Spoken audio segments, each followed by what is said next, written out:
Hello and welcome for a second time to Africa, the countryside of South Africa, just outside Johannesburg.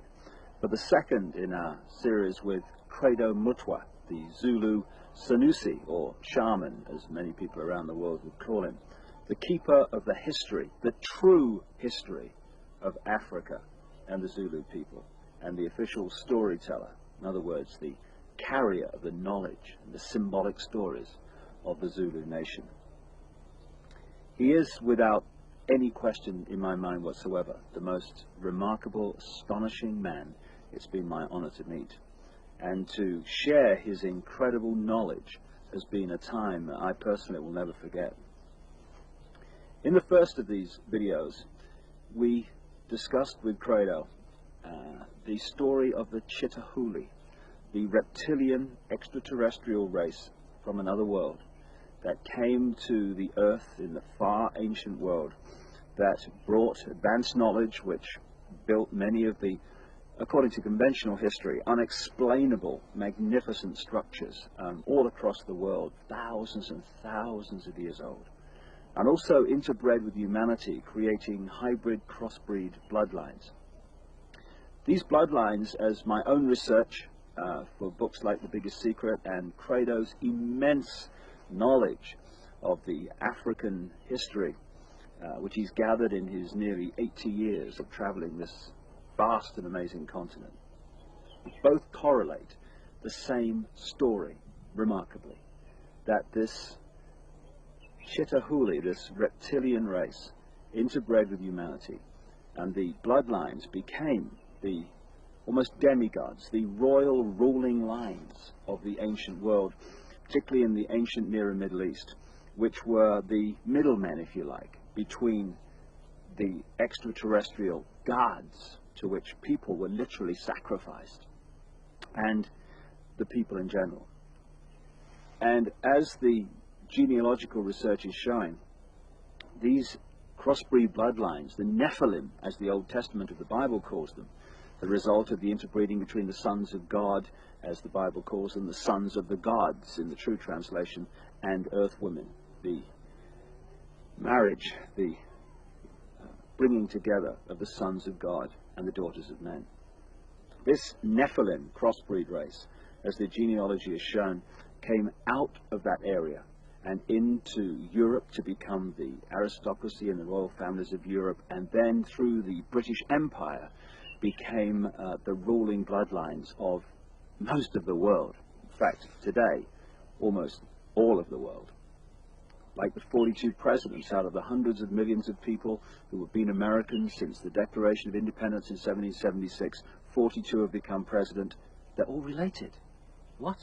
And they go back to these ruling aristocratic families, which eventually go back to the crossbreed, interrelationship, intercourse between the Chitahuli, the Anunnaki, as some accounts call them, and human beings.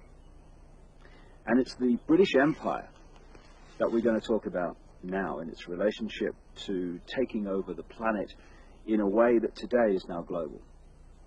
The British Empire became the British Empire because this network of bloodlines, which had become known as the Illuminati, centered itself in London at operational level, particularly after the arrival from Holland of William of Orange, who became King of England in 1689. And from that time, he signed the charter that created the Bank of England, and the banking system as we know it started to expand and emerge. But from that time, the British Empire and the other European empires came into being, and they took the planet over. Now, one immensely important area that they completely controlled and raped was the fantastic continent of Africa. And to look at how Africa was taken over by this Illuminati, Chitahuli, reptilian crossbreeds, and indeed the reptilian race itself that's behind it all, is to see how the world has been taken over, the methods used, the way it was done, the manipulations. And what we're going to talk to Credo about now, among many other things, is the way that the continent of Africa was hijacked by the Illuminati. And I asked him first to tell me the story of how this great continent was taken over. So, there are mysteries in this world that we as thinking human beings must look into. And one of these mysteries is this. There is overwhelming evidence of the fact that before Africa was actually colonized by the white people from Europe, it was first prepared by strange people for this colonization. When the first Portuguese ships started sailing around the Cape of Good Hope,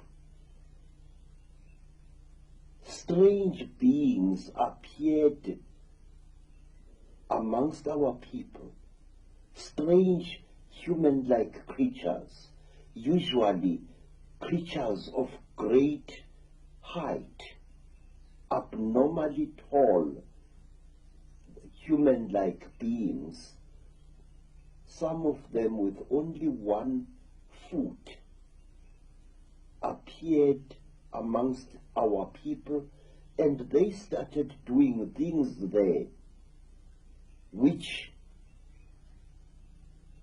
made it easier for the colonialists to invade us and to conquer us. What were they like in terms of their color and skin, Credo? Say, we do not know, but there are those who described them as very, very white, chalk white in appearance. This went on for so often that it became traditional to our people to represent these beings with white chalk. You found masks amongst our mask makers which were smeared entirely in white chalk to represent these creatures. These creatures were usually about 8 feet tall, very, very slender, and they used to wear robes made of the tanned hides of certain type of antelope, usually the intensely black sable antelope. What name did the people give to them? We gave them the name Izilo Zengubo, the beasts of the terrible blanket. These creatures were dressed exactly like Christian monks, with hoods and long robes. In fact, I will draw you a likeness of one of them as it is shown in a rock painting. Now, these creatures used to live in holes in the ground, or in underground caverns, or in gullies over which a roof of logs and vegetation as well as sods was placed.